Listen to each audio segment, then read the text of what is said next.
Welcome on in everybody to another day, third day in a row, where we'll be looking at some games from the Pick Your Poison AOE2 tournament hosted by Daniela, Komi, and some other folks. Shout out to them as usual. You can also find all the information, of course, in the Twitch chat with the command !PYP. And yeah, let's get into it. Today we'll be looking at a series from Group I for the first time, which is the bracket right above the one I'm playing in, the second lowest one, so still relatively close to the elo that I'm used to, but just a little bit better players across the board, I would expect. Now, first of all, as you can see, let's check out the drafts that these guys have opted for. We've got some interesting... Oh, maybe before we dive into it, let me just explain really quick how the draft works, since we haven't really had any of the drafts featured on this stream before. So let's check this one out. First of all, of course, the maps are being picked. Both players banned a map, and then each player gets to pick a home map. The remaining map is going to be played in game number 1. There's a 5-map pool in this tournament, and the remaining map that was not chosen in this draft is Arena. So that will be the map for the first game, which I much prefer over a last game on Arena, where, as we saw yesterday, it can drag out quite a bit. So we've got Arena for game 1 between these two guys. GerbilMaster is the lower seeded player in this case. Phantom, the higher seed, has the second pick every time. For the 6 civs that were chosen by each player, you can see which those were. You've got 3 snipes then come in from each player, and the remaining 3 civs are then determined the order of.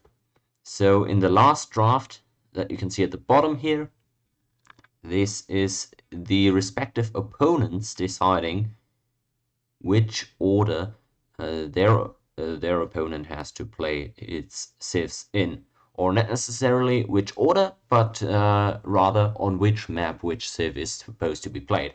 So in this case, we have Saracens versus Berbers first. That's going to be then on Arena. We've got Byzantines versus Magyars next.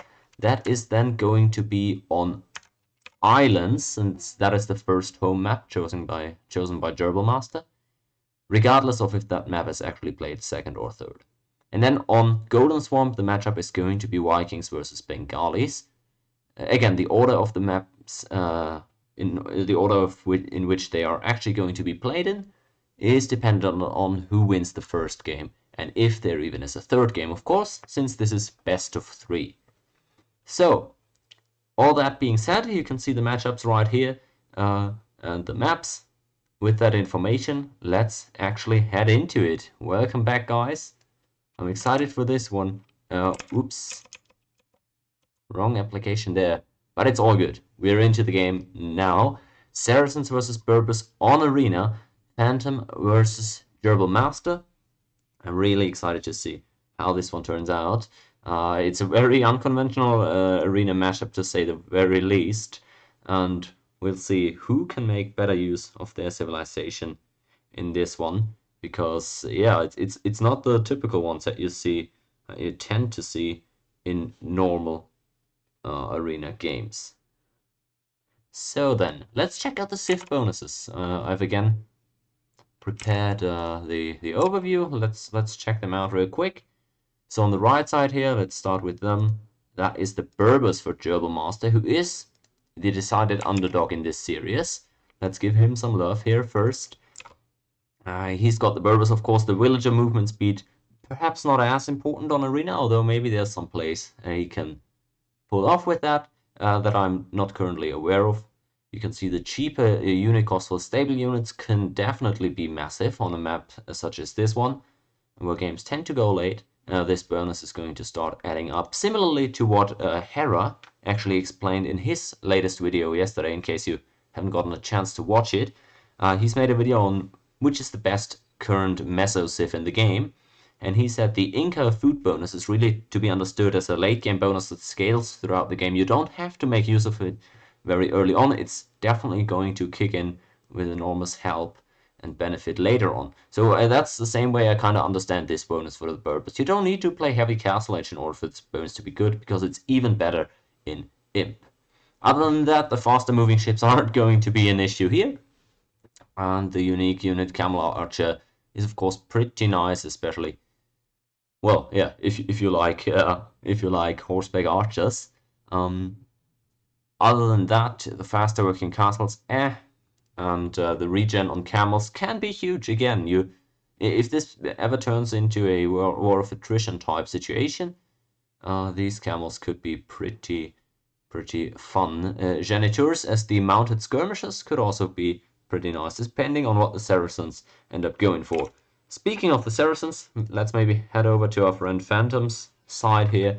Seed number 2, he's the decided favorite in this matchup. Let's check him out, shall we?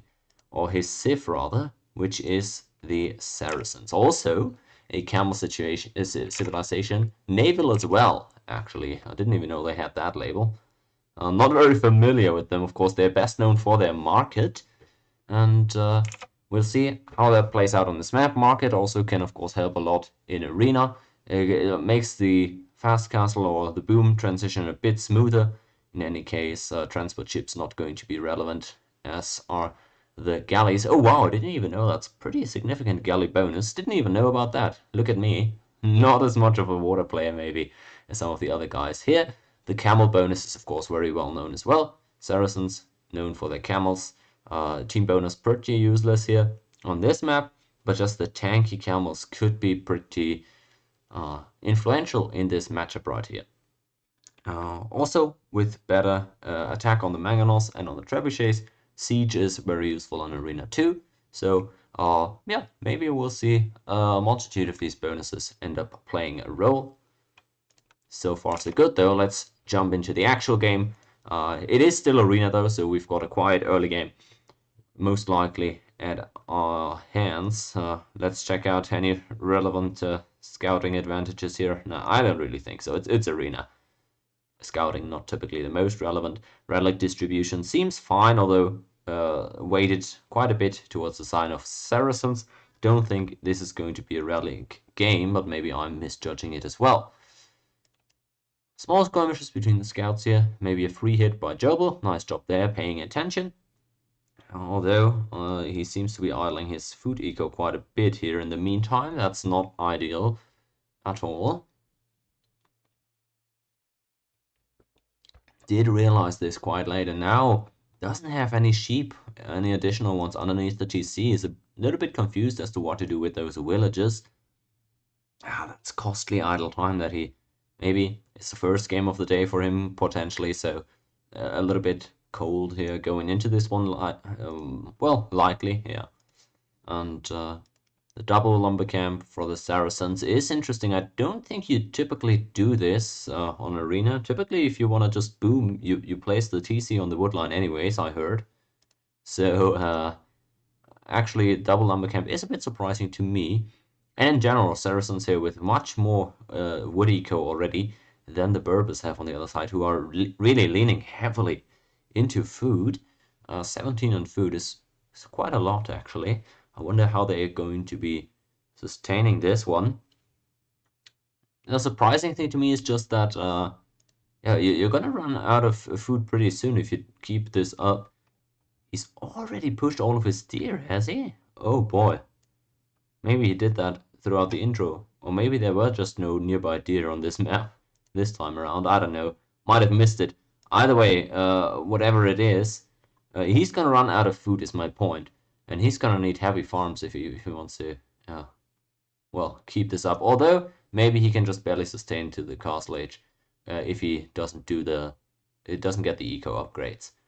So we'll see. He's now starting to mine gold a little bit late as well. He's picked up loom, so maybe he's a little bit late on the gold transition here if he wants to go to castle age right away. Is going to hit feudal age first. Doesn't look like his scout is going to get any hits in. That's something I like to do is if I'm not doing anything else, maybe try to find the enemy scout and try to get some hits in if I'm in feudal age first. Of course, that's always risky because you don't really know how quick your opponent is going to be aging up, and if he hits that feudal age before you, that might prompt some trouble. Let's check out the idle TCs times. Alright, that is fine. Both of them, not anything to speak of there, really. And Phantom now also in the feudal age. He's going for the Saracen market alongside the stable. That's interesting, okay. Maybe he's looking to get out onto the map nice and early. And he's gonna have a very smooth castle age transition. You can see there he's almost at that 800 food margin. If he needed to, he could also use the market to get there. The cheaper trading fee, of course, can pay huge dividends. On the other side, Gerbil was also able to get right to castle age and has more food left over than I expected. Gets the clean build here, so props to him. He definitely knows what he's doing, more so than I, and gets the wood upgrade now at the standard point in time. Still on one lumber camp though. As I said, that is the typical approach on Arena, if I'm not mistaken. Has already used up all of his berries though, so the transition here is a little bit rough. Doesn't have the farms just yet, and now he's again idling his villages a bit, getting those barracks up. Now he of course chose the less wood intensive blacksmith market transition to the castle age, meaning he doesn't have those production buildings up and running just yet. Whereas scouts seem to be the initial approach for Phantom. And let's see how heavily he's going to be leaning into that. Produce the first one. A little bit of idle time here then. I wonder what the idea is. Okay. Has another scout out now.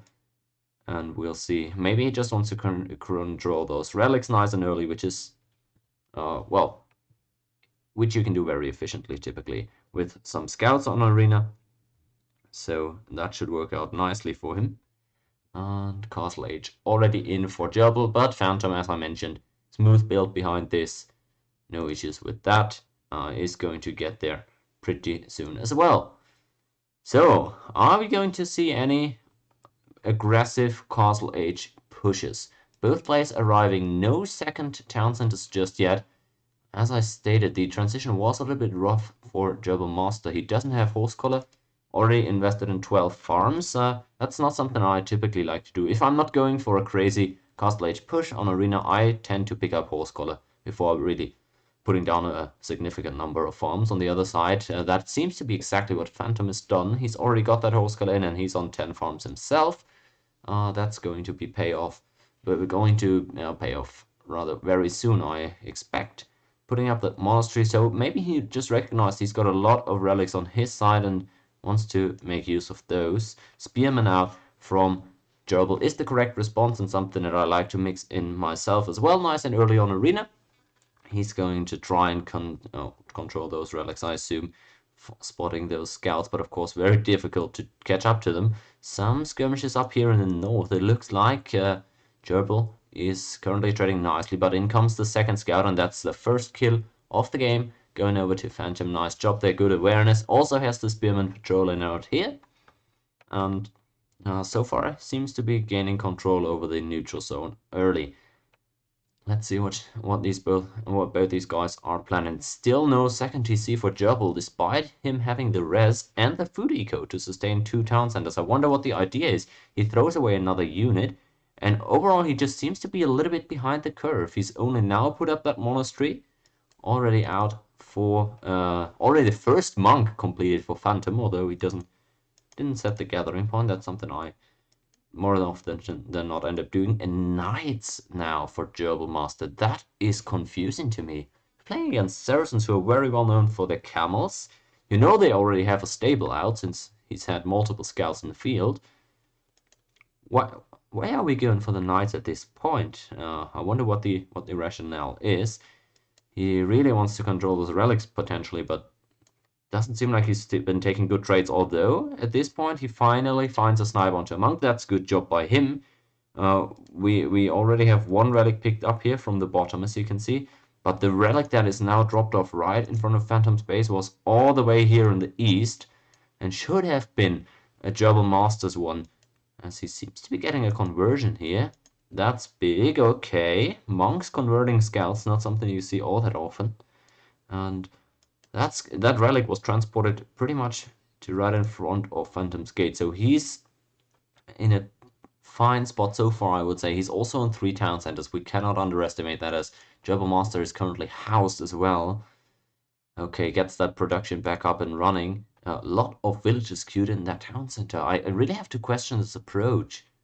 What is he doing? He's getting monk upgrades, he's getting another wood upgrade, and he's now putting down another town center. That is the correct play here, as far as I'm concerned. Snipes another monk, so a bit careless there, definitely, on Phantom's part.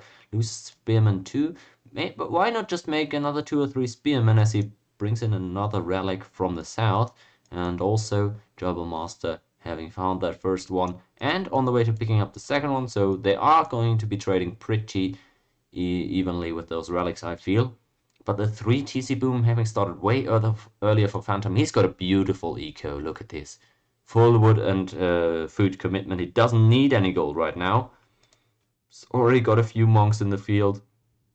Starting some conversions here as more stables come out for GerbilMaster. I'm not sure he's going to have the eco to sustain production out of all of them. Let's see if he can get another conversion going. Phantom backing off just in time. You don't want to throw away those units. You're booming right now, so you don't have a lot of army if you're Phantom. So yeah, don't just give them away, as he's trying to pick up that red like in the north again. I wonder why GerbilMaster hasn't stuck around. Maybe he was hoping to catch out the monk, bring in the relic from the south, but on the contrary, it's now him that loses another unit pretty much for free, rather. And that's going to be 3 relics versus 2 in favor of Phantom. Nothing game deciding, I don't think, but nice early edge. And the relic gold is definitely in his favor at this point, I would assume.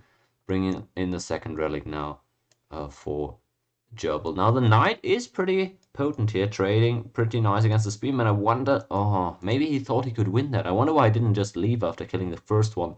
You can trade very efficiently with knights into spearmen or into pikes, actually, if you just heal your knights back up after combat. Welcome there in the chat, Salad, by the way. First time chatter, good to see you. Are you also a participant of the tournament? Apologies, of course, I don't know all the names. I can't recognize everyone here. So many participants, which is great, but of course, yeah, let me know. Are you playing? Which bracket are you in? And have you already played some games? Is what I'm wondering. As we see the early game develop a bit here. Outpost is interesting for the Berbers. I wonder what that is all about. Nobody looking to castle drop here soon, although we have 7 on stone for Saracen, so maybe that is in the midterm what he is going to look for. 3 TCs now finally as well for GerbilMaster, although his eco definitely isn't as smooth. He doesn't have the same food eco running, and he's already behind by 16 villages, so the early game is definitely in favor of our favorite here. Phantom seeming to be doing pretty well for himself. Yeah, I wouldn't hate his spot. Oh, I hadn't had the game audio running for this entire time. I apologize. I hope it is a decent volume. Tell me if I need to turn it up or down a notch. But it should be audible right now. As Phantom, he seems to be taking control a bit here. He's got the decided eco lead. He's picked up 1 more relic. And now with the knight production from Gerbil not really having netted him anything, he is behind on the way towards Imperial Age, which Phantom might just click up soon here. As we see, he's already got the monastery, he's got the resources.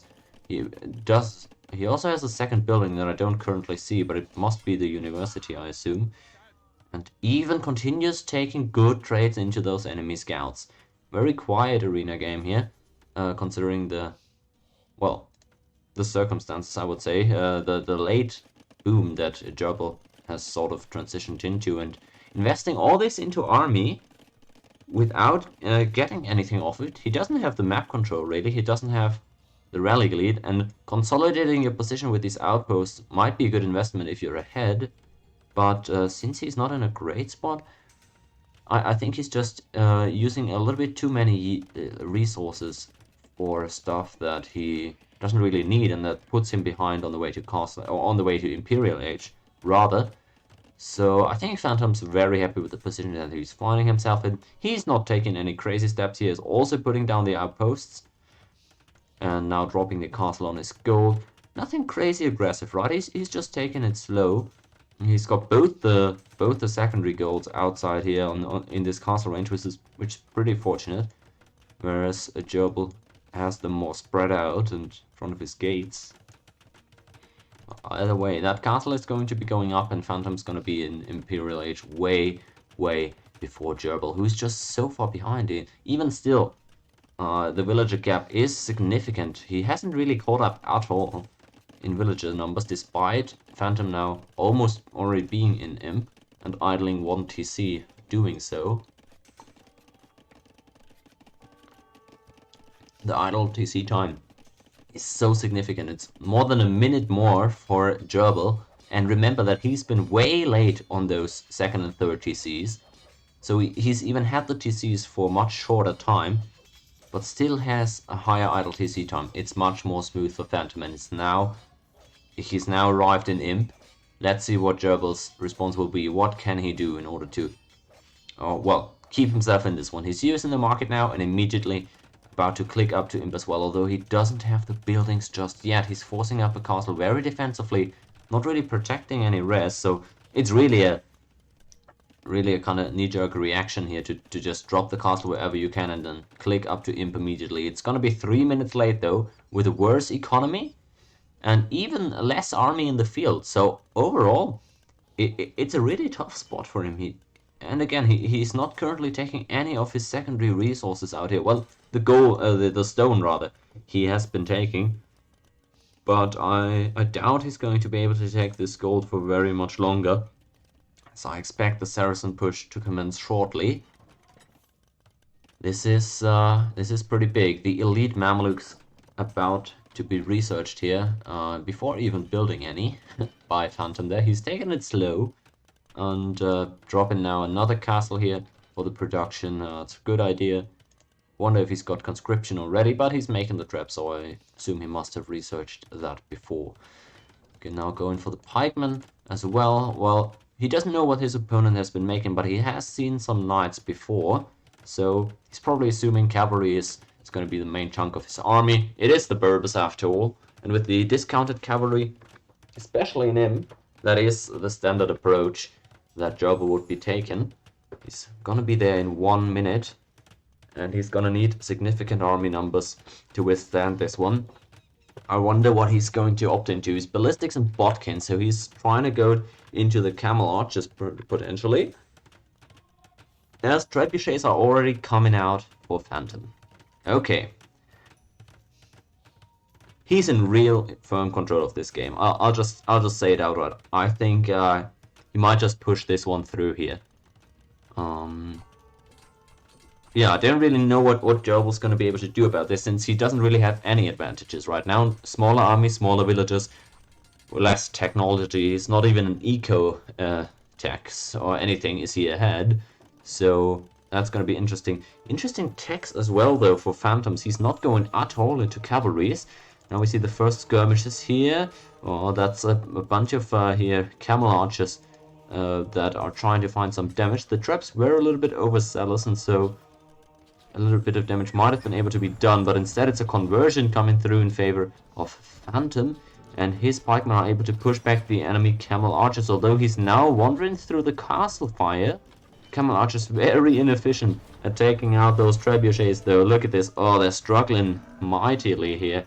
And that's almost all of them down. More than half of Gerbil's army has been taken out. Oh, and now the monk just runs forward.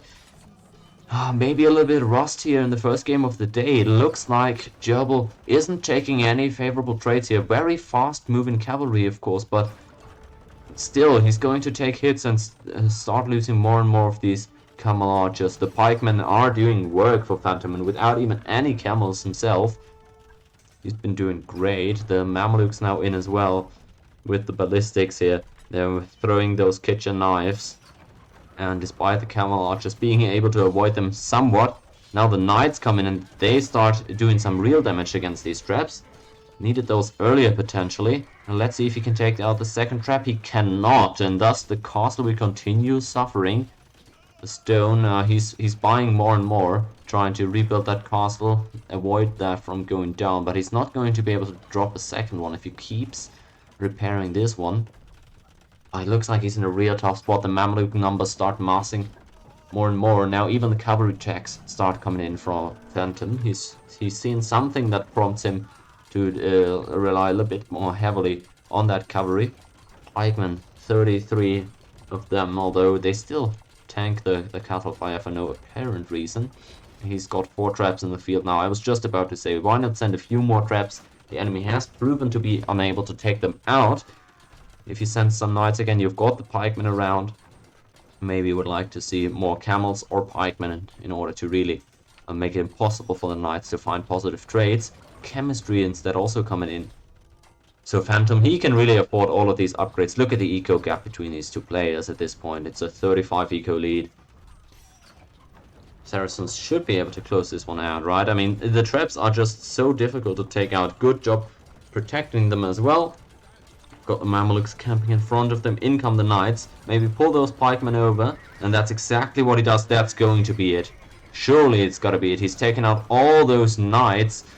Yeah, at this point, again, you're playing with less army to begin with here if you're Gerbil.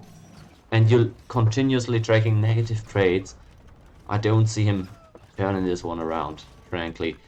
He's lost the castle now. Housing him in the process. Doesn't have the stone to drop another one. I wonder what could he make here in order to try and turn this one around. He can't even raid the opponent's eco. Castles are protecting all the resources, all the relevant ones at least. And still the knight numbers are coming in. We've got Arbalest being research or crossbowmen for the time being. That is curious. Yeah, I wonder what his ideal army composition would look like at this point against the Saracens. Mamluks and pikemen. That is a tough call. I can't lie. If I'm the Burbs here, I'm not loving my position. You don't need any Geniteurs, that's for sure, but you can't go into Camel Archers since you're not able to keep any castles up. And the eco also quite imbalanced. He's got tons of food, a lot of gold as well. He just needs more units in the field. Where's the production? Where are the production buildings? Crossbows starting to fire away here. He's got the ballistics, but he doesn't have the numbers right now. And the crossbows and the knights being picked off by the Mameluke mass here already. 25 of them in the field, and they are now diving the enemy town center. Nothing in the way that would dissuade Phantom from just going in there. And look at this. He can afford to do this. He's got random pikemen just getting shot by crossbowmen. He can afford to do this because the eco damage that he's inflicting at the same time is so significant. Out come the very fast villagers here. It's not sped up, guys. It's just Berber villagers. But they too end up falling. It's a rough look here. Gerbil. I mean, I guess he wanted to establish military presence in the castle age, but it just set him behind so far. The relic situation was definitely not in his favor, as they were much more on his opponent's side, and he calls the GG. Good sport, has a laugh about it too. It just wasn't meant to be, wasn't his game. 1-0 up in the series is Phantom. Maybe a quick look at the statistics could be fun. The eco gap is the most relevant one of these, as I find. Yeah, unfortunate game there for Gerbil. Let's see if he can bring it back in game 2 and extend the series, or if Phantom is going to be able to close it out. He, of course, the favorite in this series. Wouldn't be all that surprising if he ended up 2-0ing here, but of course, winning on an opponent's home map is a way different story than actually winning this neutral map number 1. Yeah, the stats, I mean, it's just all in Phantom's favor, right? So nothing crazy to see here. The uptimes are all very similar, but then in the Imp, we see the clear gap here with Phantom having the better eco and military at this point too. So it really wasn't a close contest from that point forward. And yeah, villager max numbers reflect that situation too. Yeah, overall I don't think much more interesting stuff is here. But let's see what the map is going to be then for the next game. Gerbil ended up losing this one. So, according to our Civ draft that we can see right here, or the map draft rather, the home map for Gerbil is Islands. So that means game number 2 is going to have to be played on Islands. Let's see if I can bring that one up real quick. Here we go. Okay, I'm pulling that one up. Just a second. Yep, here we are. Game number 2. We've got Islands right here for well, for GerbilMaster's home map, of course, but the Civs are really interesting to me. I can't lie. There's some interesting stuff here. Let me see if I can. Yeah, I can get this one going. There we go. So we've got Magyars for GerbilMaster and then Phantom on Byzantines. That is crazy to me. Why is Byzantines is not a bad island civ, are they? I mean, they are a naval civilization of some sort, so I wonder why they would be chosen for him.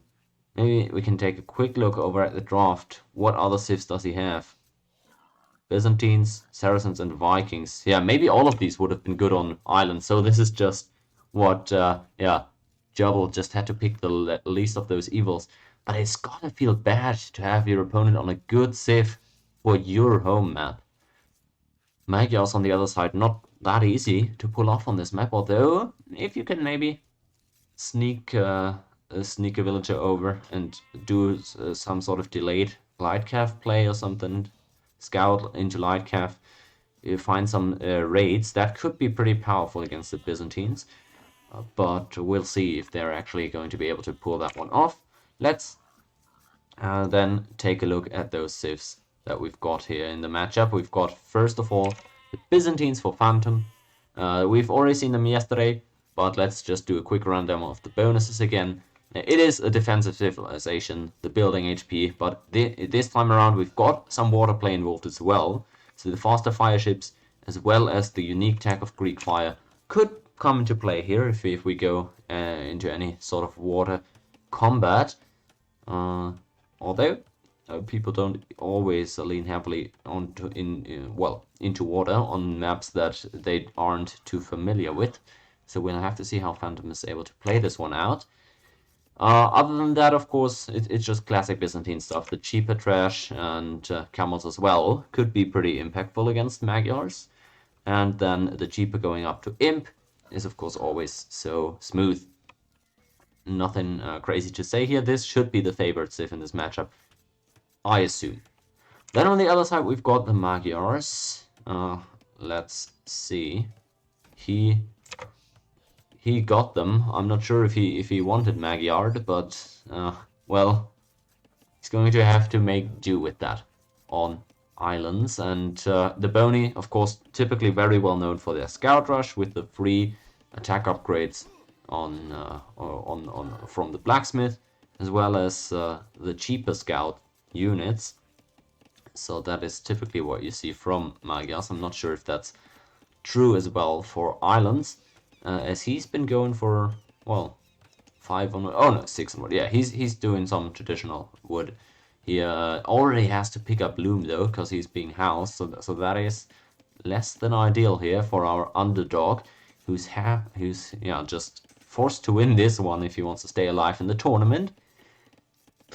And yeah, other than that, is there anything interesting for the Magyars? I mean, the cavalry archers, of course, also powerful. Other than that, nothing crazy, I don't think. That would help them out.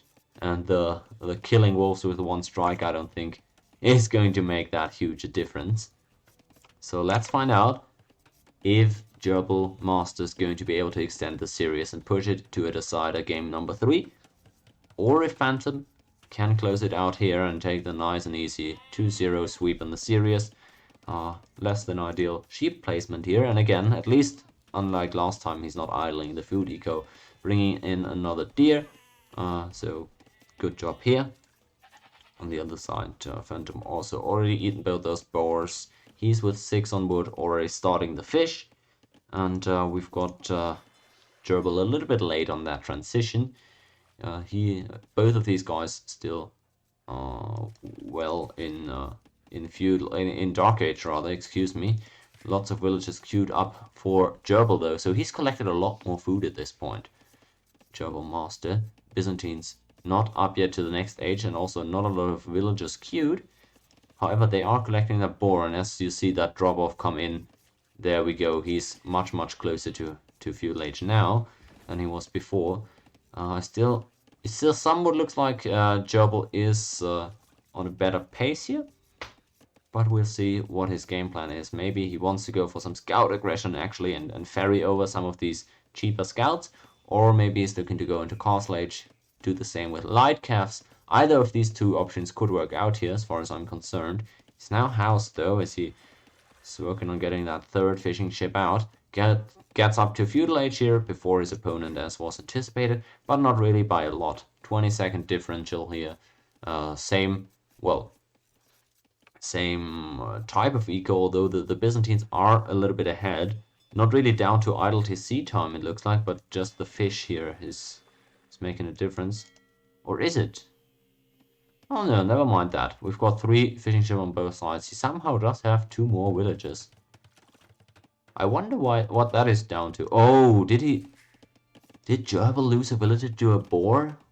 If so, I must have missed that, but it really looks like he might have lost a villager at some point. That would be unfortunate. 21 against 23, and they've got comparable feudal age times, so I don't know. It just seems a bit unfortunate there. He's also picked up Loom, of course. Yeah, I forgot about that. He's gotten Loom when he was housed, and maybe that's also playing a part in this one. Second dog coming up for Phantom on the other side. Let's see. No second docks rather. Dogs are not really too prevalent in age. As yeah, no transports yet, no scouts. So maybe Gerbil is looking to go for the Castle Age.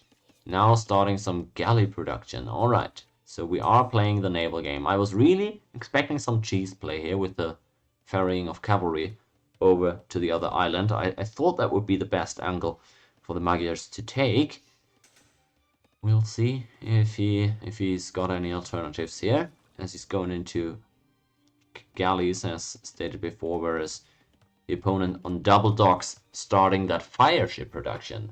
So we've seen 2 very different approaches, and for the early feudal Castle Age, that is going to be much better for the Byzantines, I assume, just because you have lower numbers, and fire ships tend to do very well against galleys until the mass is really starting to stack up.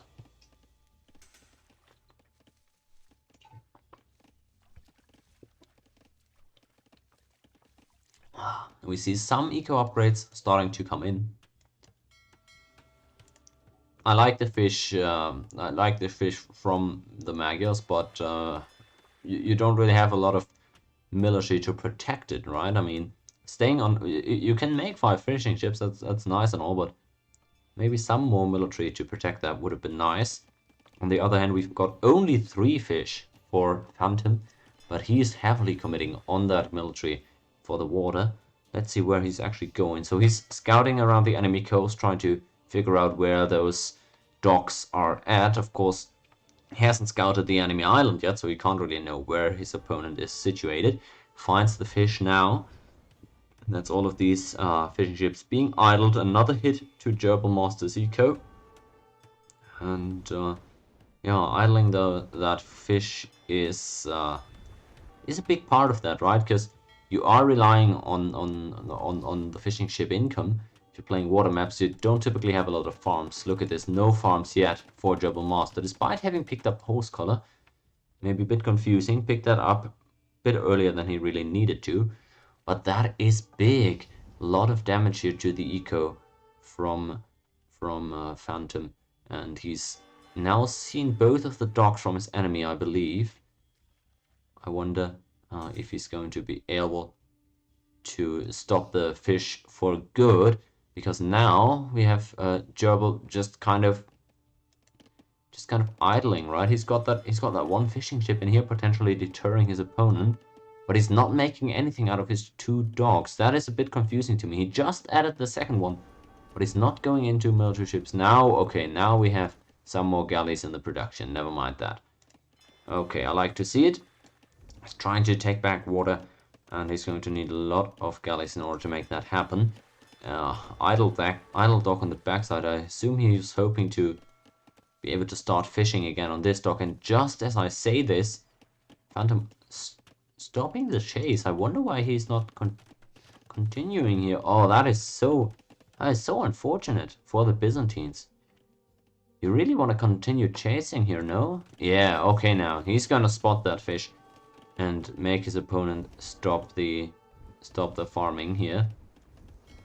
Although, well, he's taking it slow for now. Maybe the attention is more so on the front side, where again the enemy galleys were taken out. Gerbil took a bad trade here, losing all his galleys and really not doing a lot of damage to the enemy navy. Phantom looking like the deserved clear favorite here in this one so far. He's taken out enemy fishing ships and naval ships, and he continues to make it difficult for Gerbil to collect resources. Despite everything, with the huge investment from Phantom into ships, that made it so Gerbil was able to click up to Castle Age first. So he's going to get there rather soon. He's somehow going to have to establish a presence on water again, though, as he's starting to lose his docks in the front and at the back. Trying to get a side dock up now, so he's really trying to get back out there. He's going to be way ahead to Castle Ages. Only now comes the click for Phantom. And he's going to... yeah, he's going to have to hold on to that naval control. He is Byzantine, so that should be possible. Neither side really going for castles yet. Which is a little bit surprising. I was maybe expecting some castle play here for Gerbil in order to get back onto water, and for Phantom in order to get those unique upgrades. Transport out for GerbilMaster. Now, that is surprising. Okay, so he really wants to... no, he really wants to get something on over there. I wonder what he's going to bring. Maybe just a villager and a scout is what it looks like right now. But so far he's kind of being choked out at this point. He can't fish anywhere on his shoreline. And on land, he's now hit Castle Age. Maybe another TC or two could be good. He just dropped one up here in the north. I agree with that. And out comes the transport ship. Oh, did he get spotted there, though?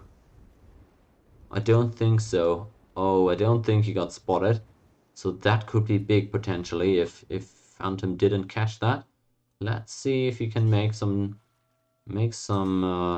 distraction happen with that. I think there's 2 or 3 three villagers in that transport ship, as all the other docks start going down. Even Gerbil getting housed here, since he's losing a few of these houses too. What's Phantom gonna make here? He's also going for the war galley upgrade.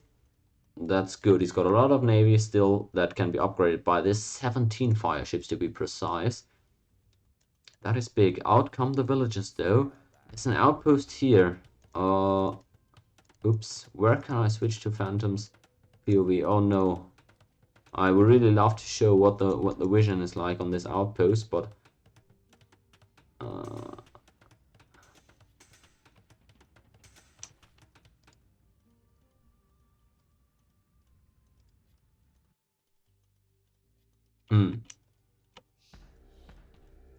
yes.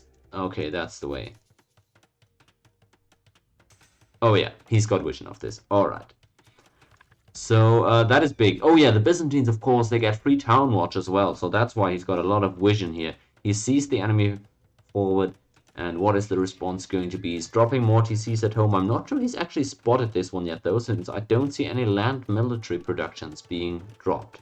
Maybe he's actually going to miss out on this, and that would be a lot of damage here. Now he's starting to get chased around by the enemy scout. He's surely going to have to notice that by now, right? I mean, stable and barracks being dropped here on land. That is big. You need some type of military on land to defend against that.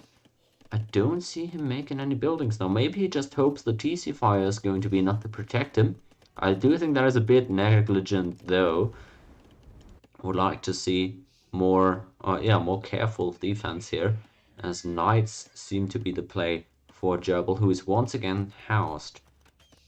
So rough player on both sides. I've got some complaints. I gotta say. Phantom too heavily relying on his water pressure for my liking. At this point, he's 3 TCs against 2. So again, presumably going to be in a better eco situation, especially since he's been able to deny that fish collection, while at the same time, with his 6th fishing ship at this point, able to pick up all that food around his shores. And out come the knights. Well, I don't typically like announcing yourself to the opponent by starting to hit his outposts. But just the 2, which is now going to turn into 3 knights. We'll see if he's going to be able to do any damage with that. Empty barracks for now. No infantry upgrades really for Gerbil. I would like to see just pikemen in order to deal with this. Seemed to be a good idea. He's a bit late with the reaction though, and that's a few villagers already going down. Okay, it's a good start to the raid for Gerbil, who is starting to catch back up in eco numbers as he kills more of these villagers. Camels instead is the response for GerbilMaster. Well, of course not bad. He's going to try and take out that last remaining knight, and apparently able to do so as... Oh no! Gerbil still trying to get out galleys. Those single galleys can't do anything against enemy fire ships. That is not the correct response here, my friend. Okay, let's see if he can stabilize here. And he's making more cavalry here from his stable, trying to get the raid back on the way. Transport ship just chilling there. His job is done, and another dock starting to go down. This is a tricky one, definitely, for GerbilMaster. A similar situation to last game, where he's behind in eco and behind in military.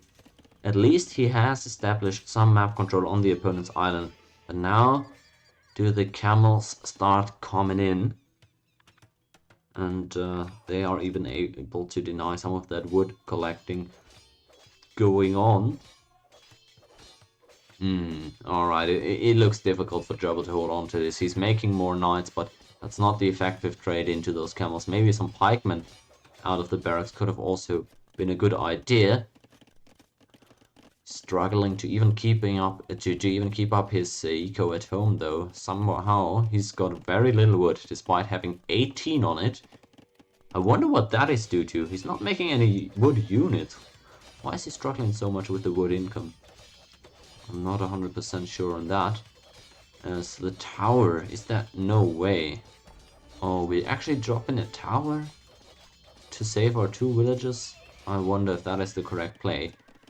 And still the fire ship circling Gerbil's island kind of makes it so he can't ever drop any docks here.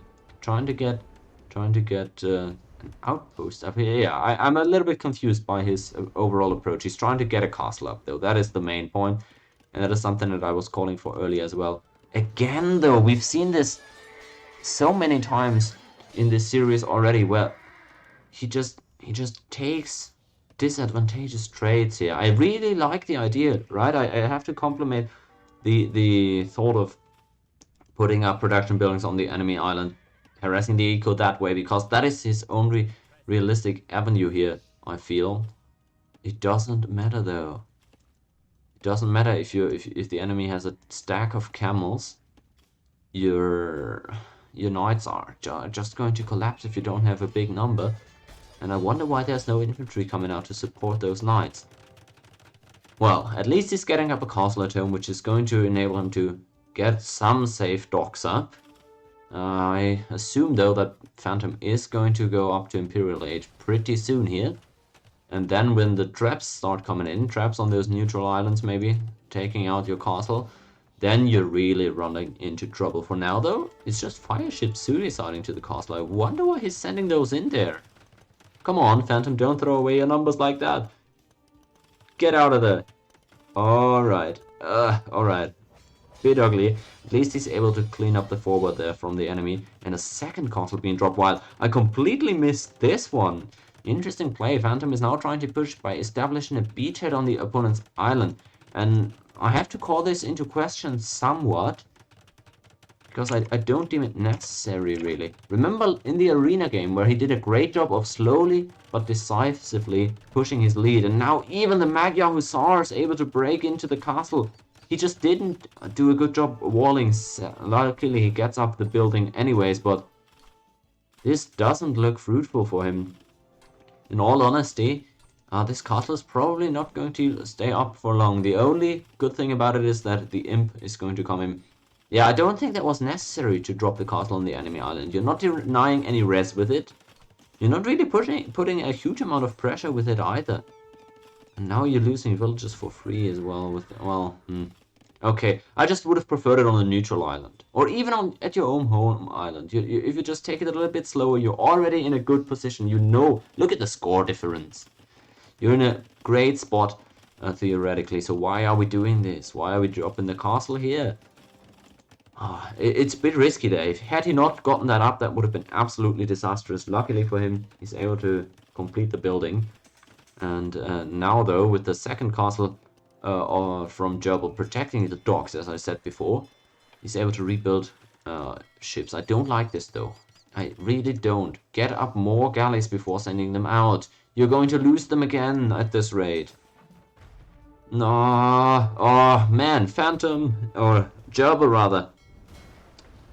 Ah, so unfortunate. Look at this. He's making so many good decisions here, but the execution just isn't here. He's always sending out those small groups of units and not finding any damage with them. Well, the knights earlier got some good damage, but the second wave really wasn't that impactful afterwards. And he's making it a bit too easy for Phantom to hold on to his forward position right now. Byzantine's about to hit imp. That's going to mean a trap's coming out. What I don't like is no more stone being picked up. He really should put some of these wood villages onto stone and get out more castles. That is something that people apparently don't do enough on islands. You really need castles on this map in order to get control. Unless you've got some godlike navy. But, yeah. Other than that, castles are usually a big part of what enables you to push or defend, especially on islands. So yeah, that is what I would like to see.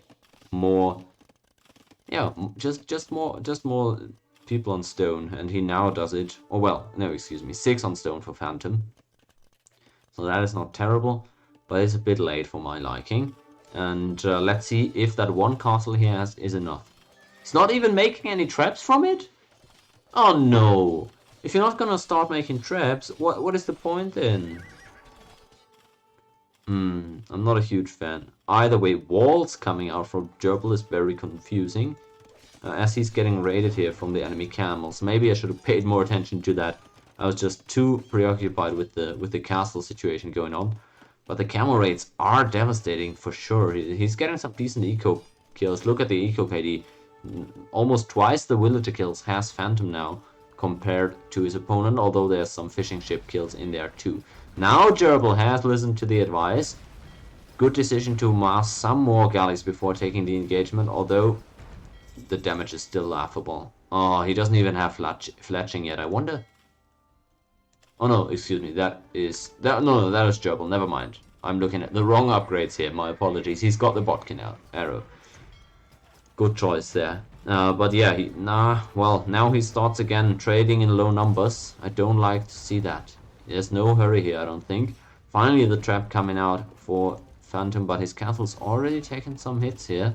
Quite low on HP. Gerbil should also try and get some traps out if he can, although he seems to currently be investing more into navy and again loses all of it. If only he were a little bit more responsible with his units. This is a great exemplification of what is wrong with his unit control here. He's just taking unfavorable triads every time. It was the same story on the arena map. That is what's costing him big time here. He's even about to lose the castle against that single trap, although Okay, he's just about able to save it. Good job there by Gerbil. He's keeping himself in this one.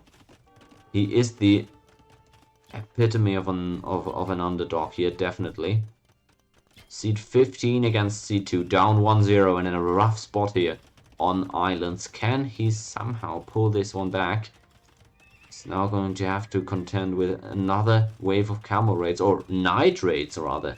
Look at this, the Byzantine knights starting to come out. I wonder, the camels are of course discounted, so I was expecting more camels. But on the contrary, it's going to be knights coming out. Neither side having any traps here in this castle war is quite funny to me. But I still have to call into question the decision to castle drop the enemy island instead of one of the neutral islands where there's resources to secure. Either way, GerbilMaster is on the defense here, and he's going to have to somehow hold up against these night raids that are about to start coming out. Just producing from one of these stables for now. Okay, now Phantom is turning the production up. And now he's somewhat falling into the trap of his opponent. Yeah, he's doing the exact thing that I had criticized GerbilMaster of before. He's trading with low numbers against bigger numbers. Here he's got the Cavalier upgrade in now, but so he even took a positive trade here in terms of raw eco, I think, killing a lot of enemy cav archers. But I think it still would have served him better to just keep on stacking up those Cavalier. Let's see if he can wreak havoc with those, though, as it seems GerbilMaster is going for the full commit on the cavalry archers, which is something I like to do myself as well when playing as the Magyars. Only issue is you need a huge number of them before they're able to actually play against Cavalier. You can see it right now. They barely hit any shots, and when they do, just little damage. It's cavalry archers, not even heavy ones yet, against 6 pierce armor on these Cavaliers.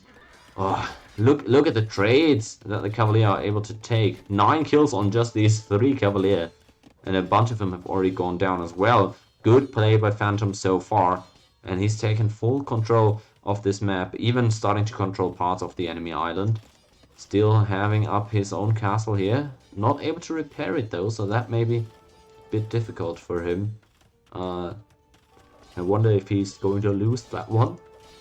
At some point, trap has been done by Gerbil, but he's of course not able to defend it against the Cavaliers that are currently running around in his base.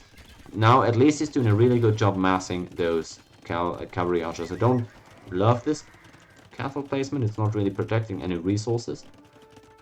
But either way, maybe he just wants more castles up, more traps or something. I don't know.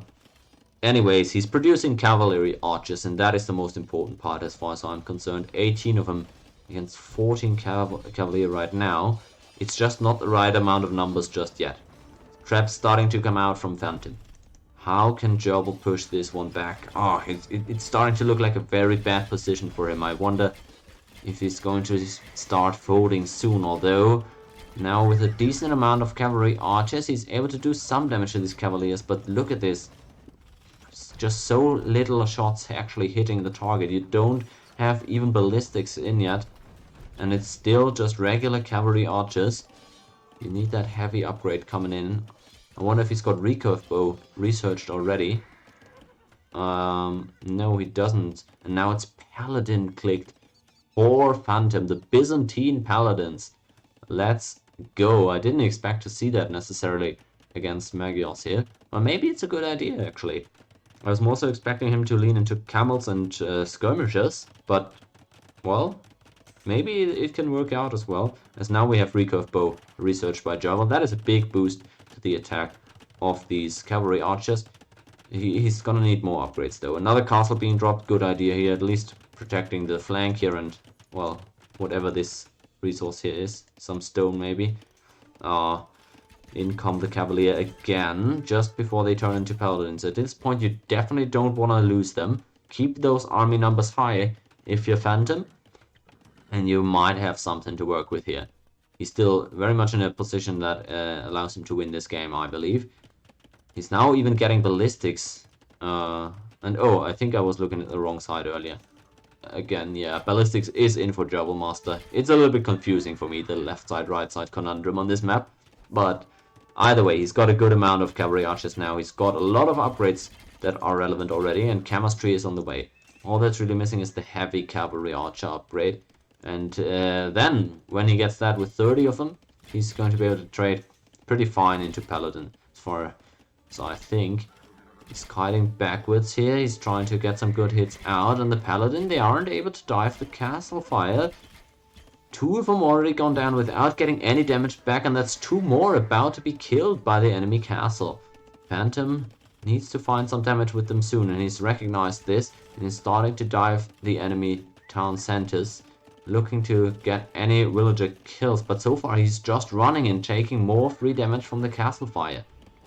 Fire ships now even attacking this castle. The trebuchet is working away at it too. Slowly but surely Phantom is pushing, but he needs to start finding some eco damage. He's still got the better villager numbers, and he's got the paladins in his opponent's eco. He's invested a lot of gold into this, and he's barely got any gold left apparently. So even though it looks like he's doing a lot of damage right now, if GerbilMaster just in any way can clean up this raid, I think he's in an okay-ish spot, because this opponent has invested a lot tacking into Paladin and is now going to have to go away from that because he recognizes he doesn't have the gold in order to sustain that production. And giving up the naval priority in the middle is absolutely massive here. Imagine if Phantom had a castle on this island that would shut down this entire galley play and allow him to mine more gold for his Paladin production.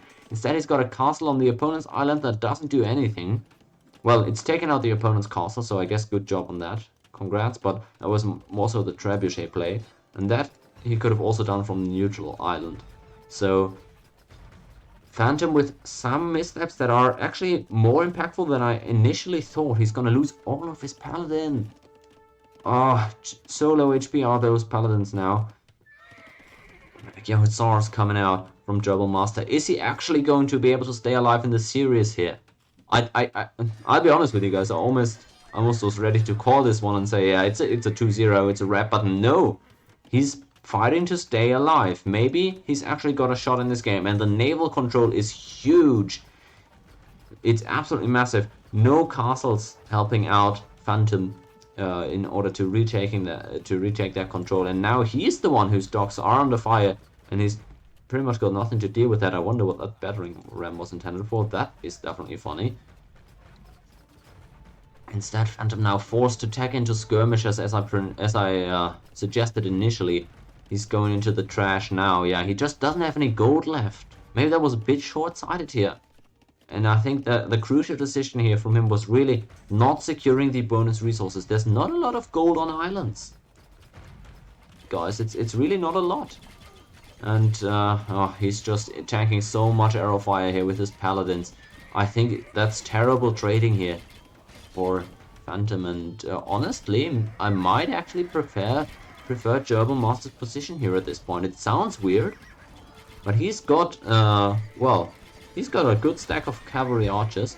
Of course, he doesn't have a lot of gold left either, but he's not gonna lose as many of these cavalry archers as his opponent is losing paladins, at least not if he's more careful against those skirmishes. He can't be taking these fights. You need to save your cavalry archers.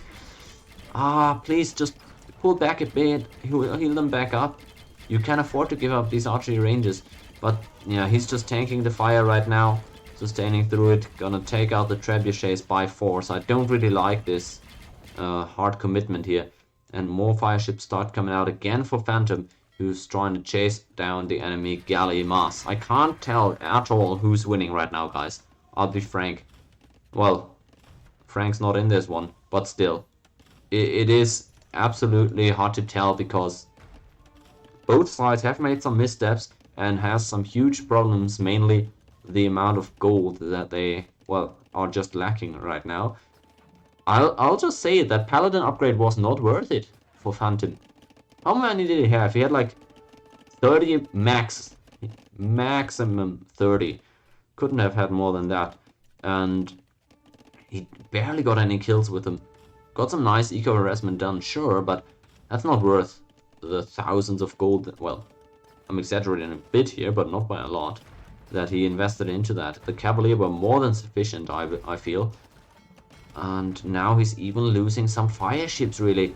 He's sniping the enemy cannon galleons, but he's already lost that castle. So I'm not even sure it was that good an idea to just dive for those cannon galleons. At least he's been able to pick up the galleys on the back end of it, so that is a good play. And more galleys or galleons rather, coming from the north. Still a good mass here by Gerbil. He's now improved his fight selection. I can say that much. He's been waiting both with the galleons and with the cavalry archers. He's been waiting for higher masses, and it shows. Look at the way he's just shredding through these halberdiers. Parthian tactics absolutely coming in massive here. I'm pretty sure he's researched that. I think I saw that earlier. And still the Magyar Hussars coming out, trying to take out the enemy skirmishers. It's a bit difficult to find access into that backline right now for him. Let's see if he can trade positively. He needs to keep the cavalry archers alive against skirmishers, though. He can't afford to just trade against trash units. That is the big danger that also cost Phantom earlier. Can't afford to have that happen. The galleons now making their way over. He's still trying to deny the docks, I assume, from his opponent. At this point, Gerbil even trying to get some fishing ships out again. That is surprising. I was just gonna say nobody has got any fishing eco left, but no, he's making fishing ships again in the north, which is pretty interesting to me. That could also be a good idea to pick up some extra resources on the way here, as both players really struggling with gold. Maybe the middle control would be huge. Whoever is able to get control over this island with the extra gold is probably, with those 4,800 gold, going to be able to win this one. Maybe that is the key to success. So Phantom is still holding on to his FB on Gerbil's island, pushing in there and trying to take out some enemy cavalry archers. Honestly, that is fine. If you're sacrificing 50 trash units to take out 5 cavalry archers, that is a good trade. Really, can't lie here. He's got enough skirmishers to make this be a good fight, and it's not even heavy cavalry archers, right? So they aren't as OP, and the mass has dwindled. This is really bad news for Gerbil now, who's trying to arrest the enemy eco. That is a good play. If you can deny the enemy from taking any wood, that is massive issues for somebody so heavily reliant on trash units as Phantom is right here. Man, both these guys are working under extremely tough circumstances. The traps coming in now for Phantom. I don't think he's gonna be able to defend them when the Magyar Hussars come in. Let's see. In come the cavalry. And he's just gonna take them out, isn't he? Oh, that's so expensive. Alright, he trades 3 for 1. That is absolutely worth it. 200 gold. Think about that, guys. 200 gold invested into each of these traps. No relics picked up by either player so far. So they aren't even getting any free gold. That is pretty surprising. That's pretty negligent, I would even say, for Gerbil not to have picked up the 2 relics from his island. Could really use that about now, where his gold has kind of run out. But same thing for Gerbil. He doesn't have any gold income, pretty much. And yeah, he's just making Magyar Hussars, and he's lost his TC here. Man, I wonder how this is gonna turn out. It's so difficult to tell. Map control-wise, Phantom is of course still in a pretty good spot. But it has to be said that these galleons are denying a huge part of his eco too. Still, he is pushing forward, so he's the one currently doing damage. That cannot, that cannot be unstated. A lot of galleons still coming forward. The ram here now, the capped ram rather, for Phantom being upgraded. I wonder why he's making that. I don't think capped ram is a good idea. His opponent has got a lot of cavalry units. Why are we making capped rams?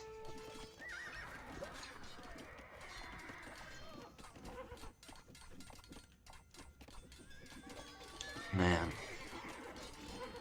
I don't know who's winning this one, folks.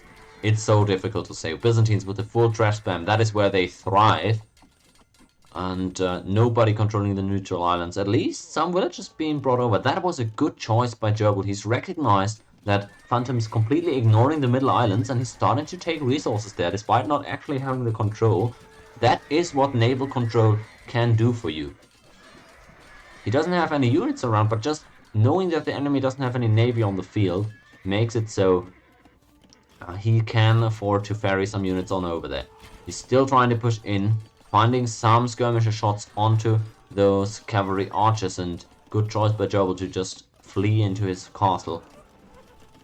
He's starting to lose so much ground at home though. Same thing then on the other side though, look at this. He's getting villager kills with his galleons, harassing the wood line as well. Oh, this is so tough to deal with. This villager landing could be big. Let's see what he's doing here. He could drop a castle. He's got the stone, and I think that's what he's looking to do. Oh, that's a very, very aggressive castle. Let's see if he's got anything at home to defend this with. Phantom does. I don't think he's got anything. Really, no military at home, and I don't even think he's spotted this yet. He's kind of in disarray here. Look at the offensive struggle as well. He's not really able to push in a consolidated manner here. Does have his forces spread out quite wide, and he's going to have to allow this castle to go up at home. That's a massive castle, dude. We're gonna start even taking out that town center. How has GerbilMaster been able to turn this one around? Honestly, guys, I don't wanna overreact, but it looks like he's taking control of this game, and Phantom's eco is getting denied more and more. His wood lines are getting denied. Is he going to be unable to produce or sustain the production of this trash spam much longer? He's got a lot of res still in the bank, so he's good to go for at least a little bit. But what's he gonna do against this castle? Oh, had he just gotten a few rams out? He's already got the capped ram upgrade. Has he been able to get a few rams out? That could have been big, but now with the stables being up, as soon as the hussars or the light cav start being produced, I don't think he's got a way of taking out the castle anymore. And it looks like Gerbil might actually be extending this series to a third game. Is he gonna do it? Oh man. He's got the halves and the skirmishers still attacking, harassing his villagers, but both sides are suffering these consequences. Now, transitioning the villagers onto this gold, I love this choice. This is such good awareness. Well, the lumber camp is a bit, or the mining camp is a bit weird, but that doesn't matter. He's preparing himself to take more of these neutral resources. And how angry is Phantom right now about the fact that he didn't put a castle on the two islands when he had firm, uncontested naval control. Oh, it's gotta feel so bad here. The eco advantage now for the first time on the side of GerbilMaster, it feels like. Although he's got a bunch of idle ones at that, which is, yeah, a bit deceptive. Wood starts to be scarce here at this point. It's becoming scarcer and scarcer. Over here, the only wood lines that still are existing are in control of Phantom, who, well, can't take them because the enemy galleons keep consistently harassing his wood lines. It's such a weird conundrum here. He's got the control, but not on the water, and thus he can't even take any wood. Wonder where those fire galleys are going. He's still trying to push here in the middle, taking out the enemy monastery. Well, there's no relics in there anyway, so that's not so big. Maybe the capped rams, the siege rams at this point. I missed that upgrade coming in. Maybe the siege rams are actually stronger than I think. I just don't see how it can keep them alive against the enemy hussars that have been coming in. Another mining camp on the gold here. Good choice by GerbilMaster. He's keeping his eyes on the relevant parts of this game, and he's able to take out a lot of skirmishes here, it seems, and he's now turned his attention to the siege rams. Look at the melting at the hands of these Magyar hussars. You can't imagine how big of an investment. This is akin to the paladin play from earlier. Oh, he's losing so many of them. Is that an... Oh, it's the second one going down. If Gerbil can defend this push, I feel like he's got it. He's established now a presence on the opponent's map. He's starting to raid that wood line. Oh boy. If he's able to defend this push, I feel like that's gotta be it, right? I mean, he's able to take those siege rams, and that's another huge gold investment from Phantom being denied. The question is, does he have the numbers? Right now, it's just barely not enough, and he's falling back into the old habit of streaming in single file units. Now, pulling back a bit, waiting for a few more maybe, would be a good idea. And the siege rams start knocking on his castle store. He needs to pull the light cavalry back there. Phantom has reacted. Is he gonna be able to keep... is he gonna be able to save those siege rams? I don't think so. The halberdiers are just a little bit out of position. And it looks like the siege rams are also going to be taking out in the north. Oh no, Phantom. It looks like he's actually losing control on so many sides of this map. Look at this. There's so much gold just being flushed down the drain by these Magyar hussars. They're taking such good trolls against, such good trades rather against the enemy siege. This castle just barely alive. He's researched murder holes, which is massive, allowing him to actually keep this castle up for a little bit longer. Now he needs to keep pushing somehow. He needs to find some way to keep the pressure up. Otherwise he's going to lose this castle soon. He needs something. He's taken out the enemy TC in the middle though, so that is a good first step. Back into cavalry archers. How many are those? It's 15. It's not a ton, but it's good enough for now to stall the enemy push. He's still harassing the enemy wood. It looks so good for him at this point, guys. It really does. The underdog, the 15th seed of the bracket, looking to bring us to game number 3. And he's now harassing the enemy TC here as well. Oh, that is so big. At least now finally the fire galleys are here to put an end to this harassment. But there's so many more fires to put out for both of these players, to be clear. But it just seems like GerbilMaster is in a bit of a better position at this stage. How can he close this out though? He's continuously harassing the enemy woodline, which is so annoying for Phantom. He needs to always send more halberdiers over there. And in come the villagers to repair the castle, I assume. As finally the push is halted in his homeland. GerbilMaster has, for the first time in what feels like half an hour, cleaned up the enemy units in his land. This is gonna be big for him. If he can somewhat secure his borders, maybe pick up the 2 relics, that would be big.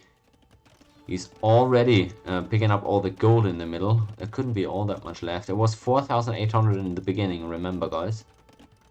Oh, it's only 1,500 left at this point. So he's almost picked up all of it, but most of it is still in his bank. So that is gonna be big investment he's able to make. Having repaired that castle here, all those halberdiers, they were trying to get the finishing blows out, but good attention by Gerbil to get the repairs in. I really like his spot. Oh, the wood is almost completely taken up by Phantom at this point. He's got no wood lines left actually that are safe. This one can be harassed. This one cannot even be reached right now. And the wood lines on his opponent's island are just empty. There's no villagers there from him. And the Magyars are pushing back. It's looking like Series is gonna be tied up here any second.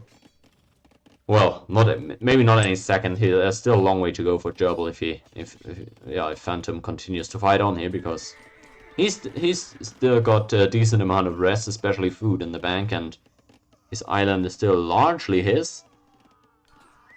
But he will need to find a way to mine wood, and honestly, these are the last few trees that he can reasonably take. And it is not a lot. Halberdiers, yeah, they're good against the Lycath, but the villagers just hide inside the castle, and what now? It's just hitting into it, but to what avail, really? He can't contest the gold in the middle, which is now almost taken up by Gerbil. The stone's also been fully taken, and now there's no more stone or gold left anywhere on the map, I believe. Could be wrong here, but no, I can't spot anything. So it's becoming a true trash game, with GerbilMaster still having 2,000 gold in his bank. 1 relic for Phantom at least, giving a semblance of a gold income here. It can't be enough though, can it? I don't see it. Look at the eco upgrades too. Phantom doesn't even have the eco upgrades. Horse collar is massive here. He's out of wood. Oh, he doesn't even have heavy plow. And no crop rotation either. So that is probably a huge part of why his wood eco is so back. So that are the 2 biggest problems in this game for him, I believe. Dropping that first castle at the wrong spot, and then not getting the farm upgrades, which makes his wood expire so much earlier than it needed to. And I cannot give enough props to GerbilMaster for fighting on here as the heavy underdog, getting off to a terrible start, and by some means actually being able to turn the tides of this game. He's now pushing away at the enemy base. He's gonna take out those town centers and probably the castles as well. I don't see how the traps can be taken out here. How could they? I just don't see it. And then, yeah, on offense here, he's making some light cav. Alright, so he's trying to make a huge light cav mass and somehow win the game that way. I don't think light cav is going to be enough. Castles are so good at defending against light cav. This isn't going to be enough for Phantom, and it's too little too late. He loses another town center there.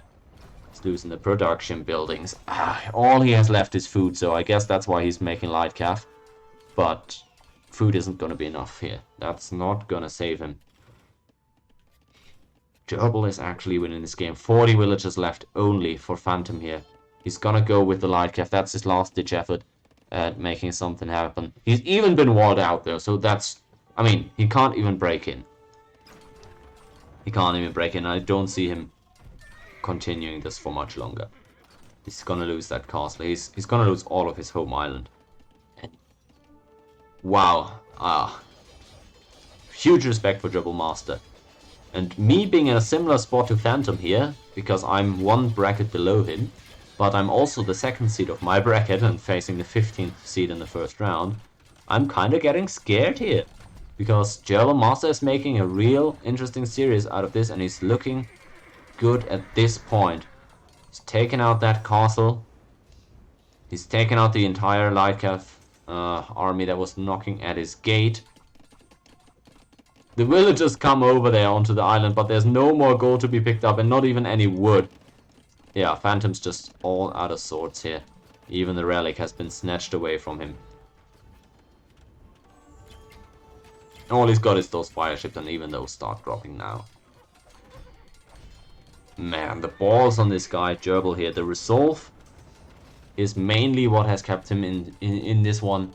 Some mistakes from Phantom that he capitalized on very nicely. I didn't love the army composition. I didn't love some of the strategic choices there from Phantom. And Gerbil makes use of it. And the Magyars, they are no joke. Even on islands, guys. If you let them get to a late game, they've got such good units, such cost-effective units. And he's also just played it a little bit better strategically. He's now completely emptied the middle islands of all resources. And he's just got way more in the bank at this point than his opponent. So it should be smooth sailing from here on out. Finally, the light cav are breaking in. But they're going to be taken out before they even get to the opponent's eco.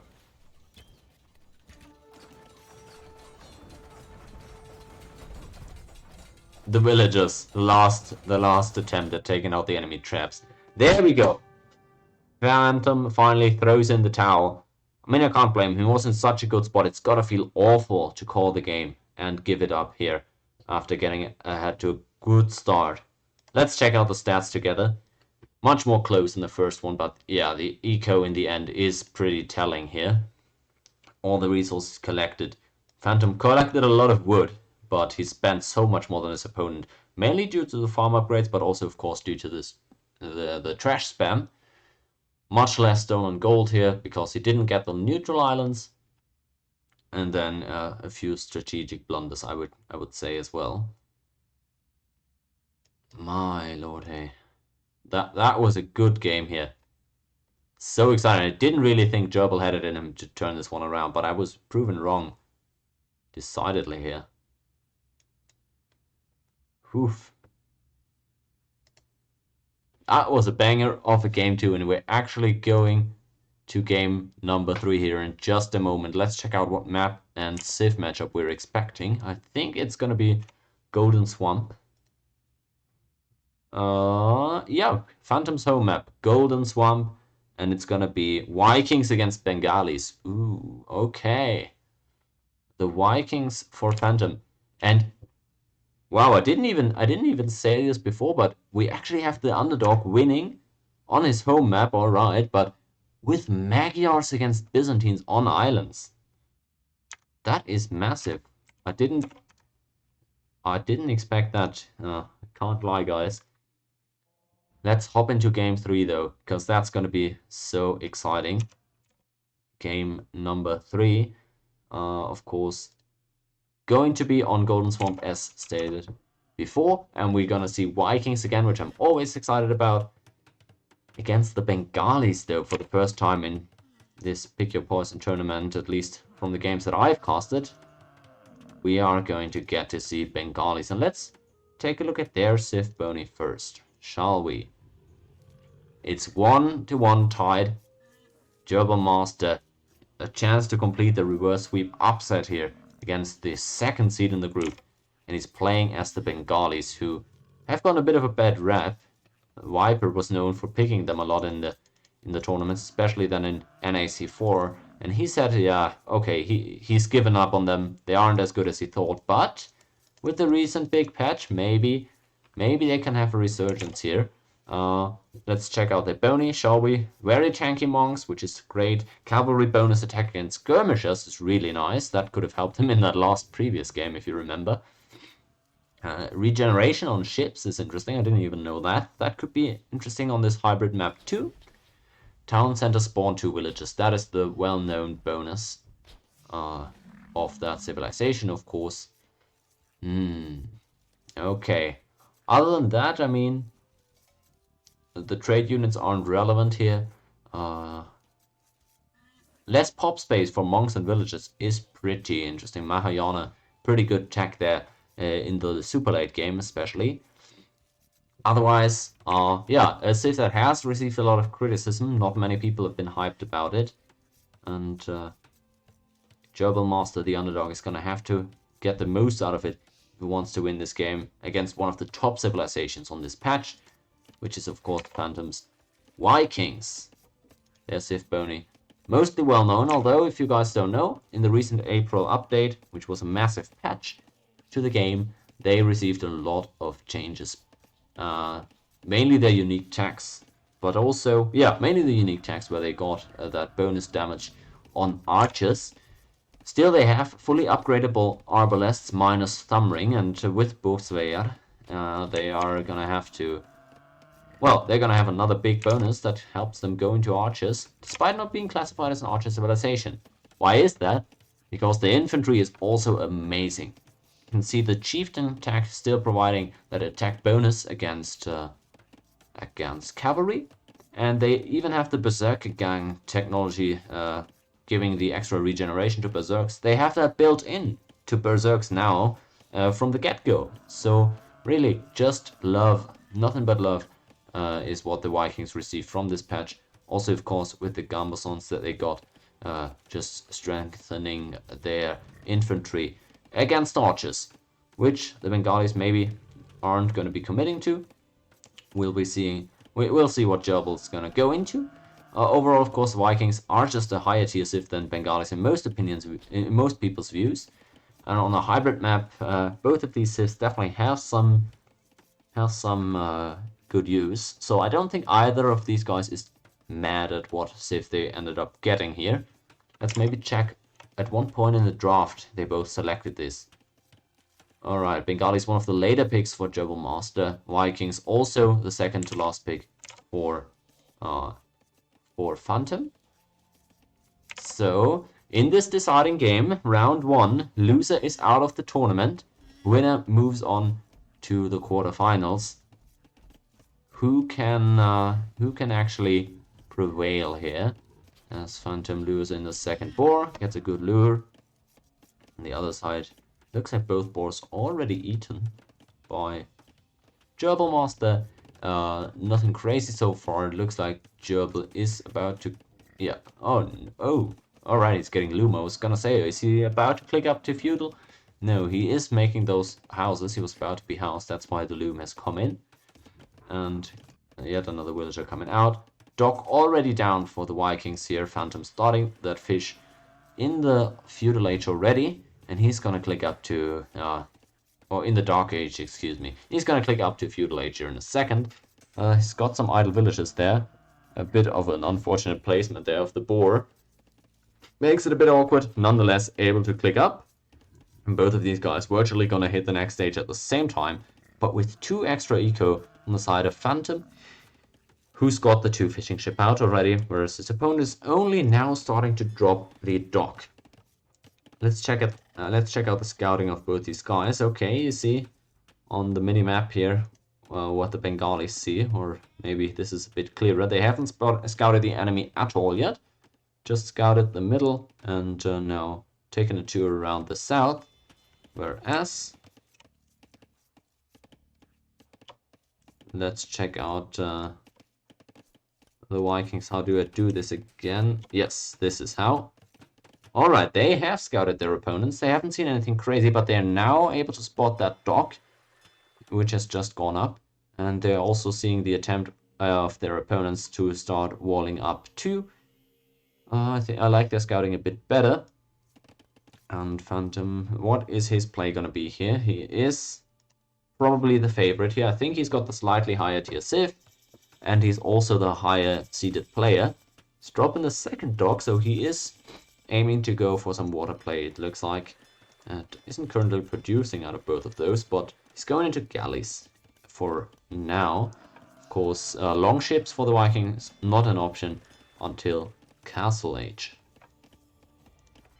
On the other hand, still just one dock fishing ship for Gerbil, so he's a bit late on that fish. Maybe he's not meaning to fully commit onto water and just wants to make 3 or 4 fishing ships, just collect as much fish as he can before giving up the water. That is an option too.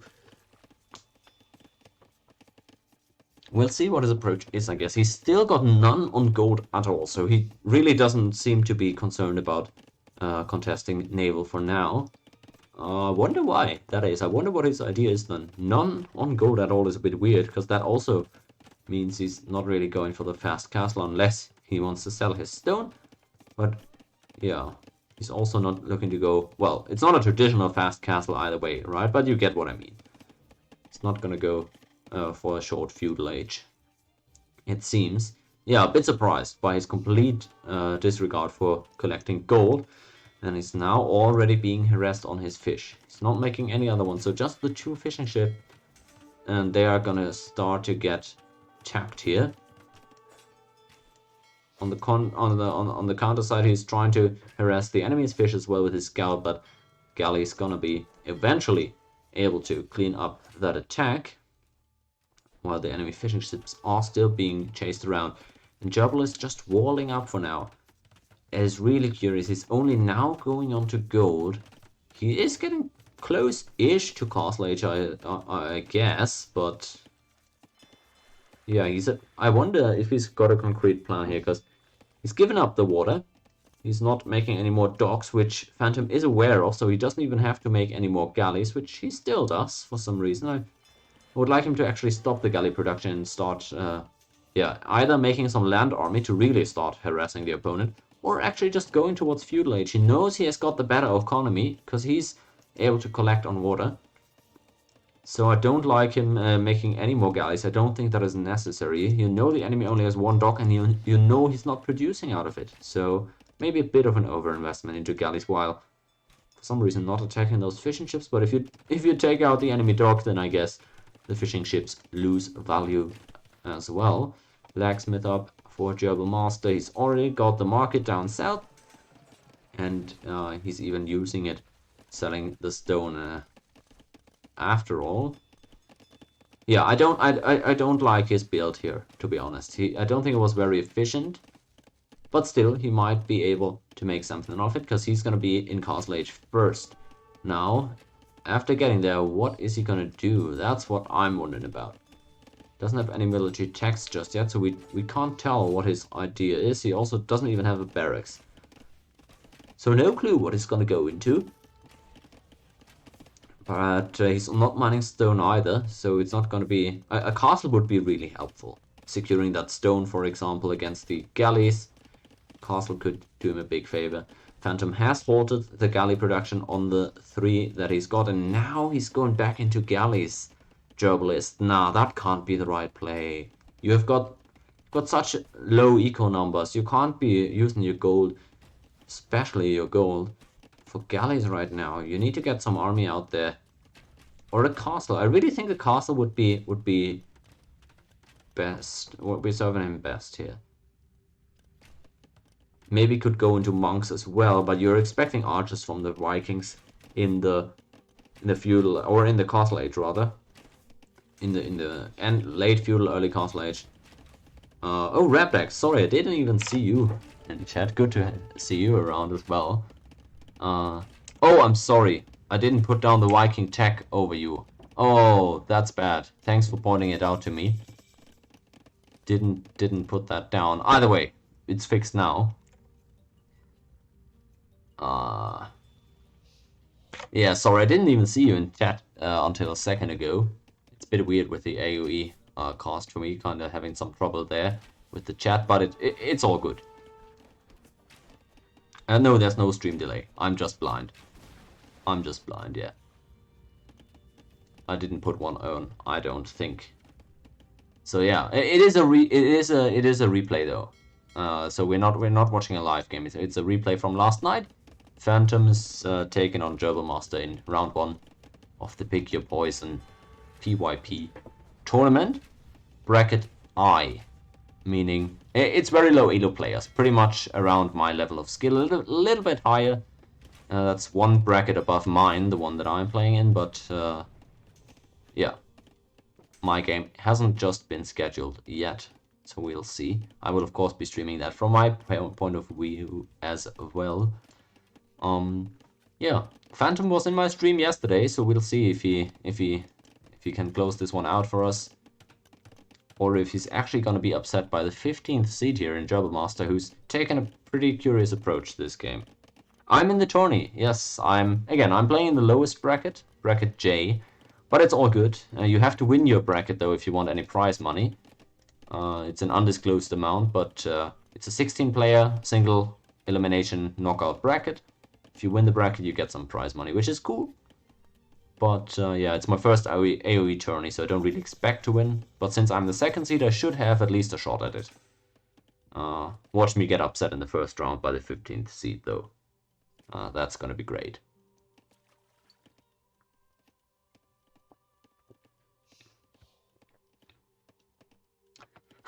Gerbil. Well, the issue for Gerbil's eco is he doesn't have any fish. He's put up a dock in the north as well, again, and he's trying to get out Navy there. Sure, if this remains unspotted, he might be able to get some war galleys out. Overall, I really hate his spot, though. He doesn't have any stone, and I don't think he can get back map control without castles, since he's so heavily down on water right now. Whereas Phantom, I guess he's got so many res lying around, I don't even know what he's looking for. He's going for the 3 TC boom, I guess. Okay, that's fine. That's fine. I was just gonna say, why has he got all these res lying around? Yeah, I mean, sure, Gerbil has been able to get up a lot of farms. He's now starting to collect stone, which is a good idea. But he's gonna start falling behind in eco a lot, and he's already not got the map control, so that's tough for him. That is why I'm so pessimistic about him right now.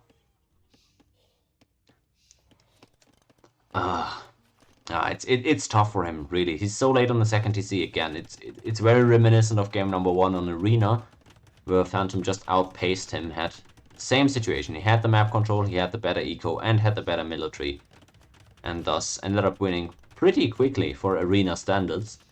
And Gerbil is gonna have to do something different this time around to avoid the same thing happening. Gets the 2 bonus villages, which is a Bengali bonus from completing that town center. And now his dock in the north has also been spotted. At least he got the war galleys out, so that's 4 ships that can do some damage to the enemy fishing eco, but I don't think they're going to be able to stick around here. Let's see though, the Vikings only have 9 galleys and they haven't gone for the war galley upgrade, only now queuing it up. Phantom having to go back into some water investment is of course annoying, but still he should have well enough units to handle this one. He's got bot Canaro researched as well already, so that should be fine. Phantom hasn't punished the map control issues directly, that is correct. Phantom could have TC'd the middle here, or even put a castle here. Yeah, just some TCs in the middle might have been a good idea. But he's also Vikings, right? Just booming safely with Vikings is oftentimes enough, right? So, yeah, I don't know. Interesting not going longboats, you say. Well, yeah, but the issue is he already had the galleys, so it's cheaper to just upgrade the 9 galleys to war galleys as opposed to building 10 new longboats, right? he wasn't expecting to make any more ships, since it looked like his opponent had given up water. That's why he stopped after making 9 galleys, which I agreed with. But now, yeah, he just upgraded them, and it looks like he's just barely able to win out in this encounter. And he's going to be able to clean up the enemy dock. Doesn't need the investment into longboats, I don't think. Do longboats have extra range? That's a good question. I don't know how the range compares to normal galleys. They don't have a lot more. If they have more, it's not a lot. War galley has 6 range by default. Let's check out what the longboat has. The longboat has also 6 range by default. 7 range if you upgrade it to the elite. Oops, let me get back in capture age. Yes, okay. So no, there's no extra range. It's got 5 more galleys queued. Yeah, I guess. I mean, this is a really weird spot for me, because I feel like GerbilMaster, he's been on stone, so he definitely wants to drop a castle, but he keeps on dropping these desperation docks and producing just a handful of war galleys before being forced off of them. I'm not sure if that's really the best investment here. I feel like he should have worked on getting that castle up first, but of course that's all in the past now, and he can't change it at this point. But these little investments that he keeps making start adding up. Oh no, I don't like this. Oh, I don't like this.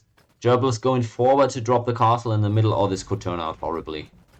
He's gonna get killed. He's gonna get his villagers killed by the galleys. And even if not, what does this castle here do for him? It does nothing at all. But he deletes it. And he builds it here. Alright, I mean, that somewhat reaches the water. Oh.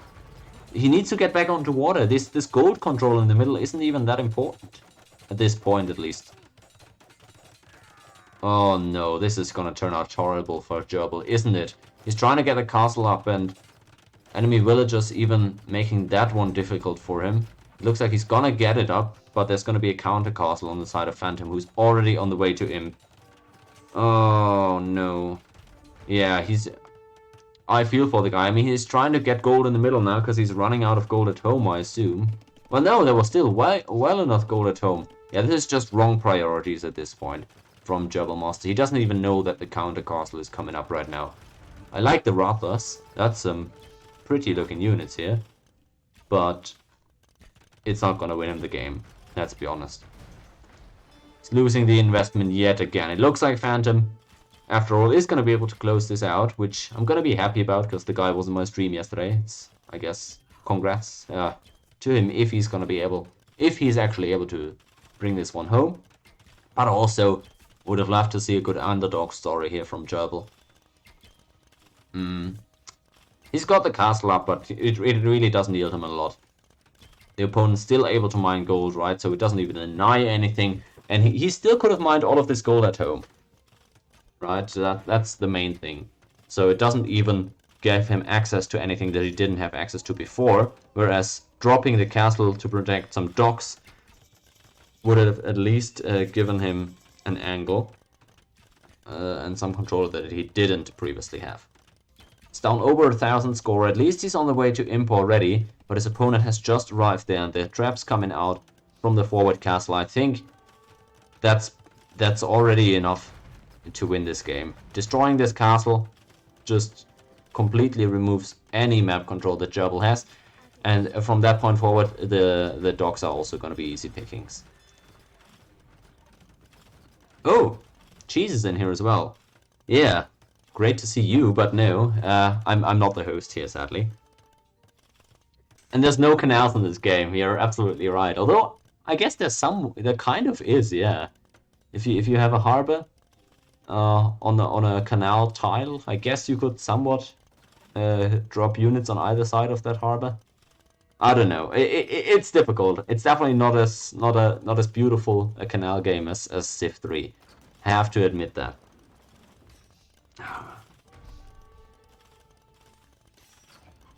Oh man. This is not the best look there for Gerbil. I love that he's at least making the funny units. And he's trying to take out the traps. At least he's Oh, did he get one? I'm not sure how many there really were behind that. I can't quite see, but either way, there's still at least 2 traps alive, so... Yeah. He's in Imp now. He can start queuing traps, but he's so far behind already. Man, poor guy. He fought so great in the last map. He had an incredible turnaround there on islands. With Magyars against Byzantines as well in such a difficult matchup, but loses the castle now. Can't even get any traps out. And now the docks are gonna get cleared up as well. At least he's got some side eco. Well, it's not really an eco. It's just a forward. But that's not gonna be it, right? I mean, the war elephants aren't gonna do a whole lot here. He's trying to break into the opponent's base from the side, but he can't stop the main push in the middle, and that's the issue. Yeah, Magyar's biz on islands. Oh yeah, maybe I should have told you guys this, but that's the quirk of this tournament. It's called pick your poison, because you pick the civs that you play against, right? The opponent picks 6 civs, and then you decide which civ he has to play on which map. So that's why we end up with a bunch of funny matchups. Although interesting, Bengalis versus Vikings on this map isn't really anything special. It's pretty decent civs, but yeah, we had Magyars versus Byzantines on the island, which was pretty fun, and the Magyars actually won. So that's the funny part. This is really as futile as the Hannibal crossing the Alps endeavor. You're absolutely right. This is absolutely the Age of Empires 2 equivalent of that. Because there's no way that's going to turn the tides. Now we see the castle that I wanted to see at the start of Castle Age, which was like 20 minutes ago. But it's not going to be enough. You can't even put up docks here, because the traps are just going to start tearing it down. We have Berserks coming out. They are also pretty cool looking. Round shield, axe, yeah. I approve of this design. But more importantly, the traps are there. The Berserks are pretty much just there for good looks. Because the traps are all he really needs. If the opponent brings cavalry, Berserks easily clean that up. And yeah, the Bengalis don't really have anything to deal with it. They're now invading with those elephants. That is a lot of elephants. But the Vikings should be able to just buy time here. Spam a bunch of pikemen, anything really. Because even if these elephants kill a lot, Bengalis don't have the eco behind that to sustain that. They're behind 20 villages and they're gonna start losing out on all that space to work on. Looks like he's gonna be able to get 1 TC down, so he's doing damage. I like the raid. It's not bad. It's not a bad raid, it's just the situation is so desperate already that sadly it doesn't really do a whole lot. You are right that the...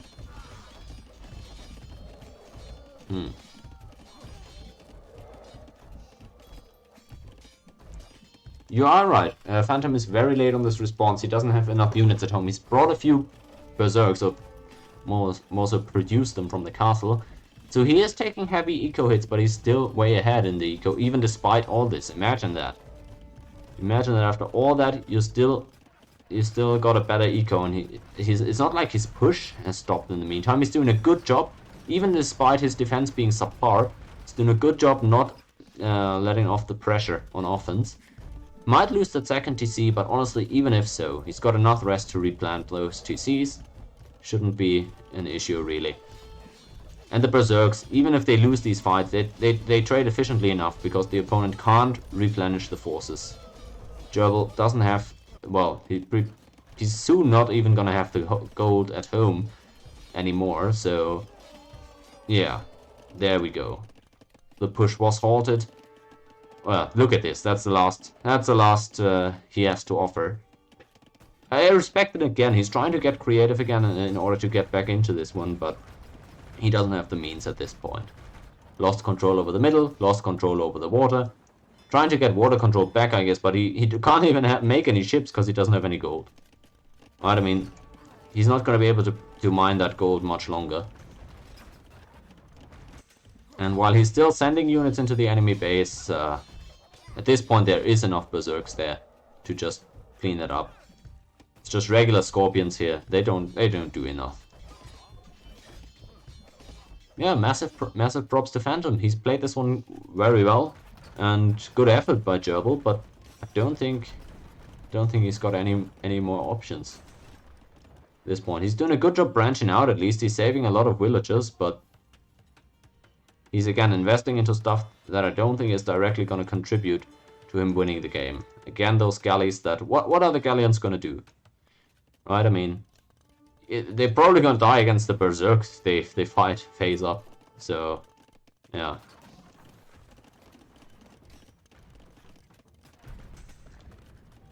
I guess the issue of Phantom is he's using all of his berserks on defense. He's only now bringing them back forward, so he can't move the traps forward. He has to keep the traps in the water where he's got the galleons to protect them. But he's now gonna sniff out the enemy navy. And again, that's another investment down the drain here for the Bengalis. Oh, no. He GG's it now. Doesn't see a way forward anymore. Was a good fight. But man, I guess it just wasn't meant to be in the end. 2-1. Phantom avoiding the upset, the reverse sweep, I guess. Closing it out on his home map. Wasn't bad. I guess, yeah, with demos, maybe you could have taken out the traps, but...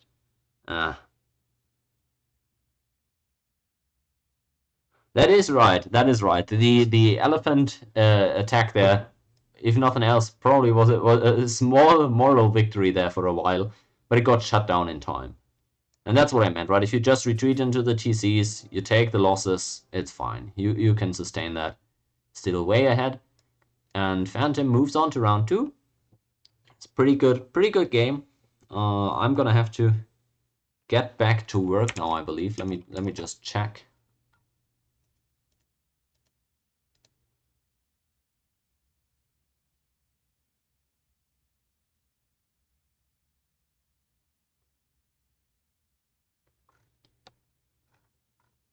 Alright.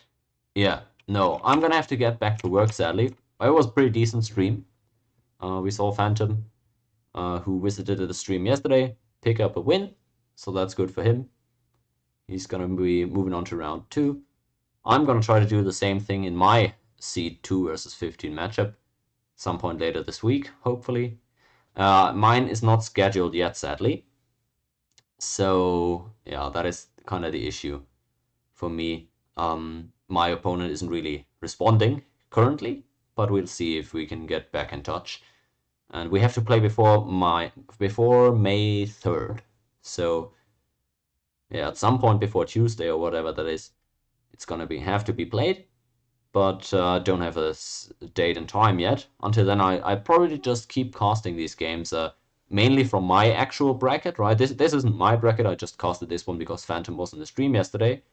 But mainly the games from my bracket I'm going to be casting, and some other ones as well if I have time to, because this is really fun and it also helps me prepare for the tournament a bit. Yeah, otherwise I've got a lot of schoolwork going on right now, so it's not like I can just stream AoE all day, which would be cool.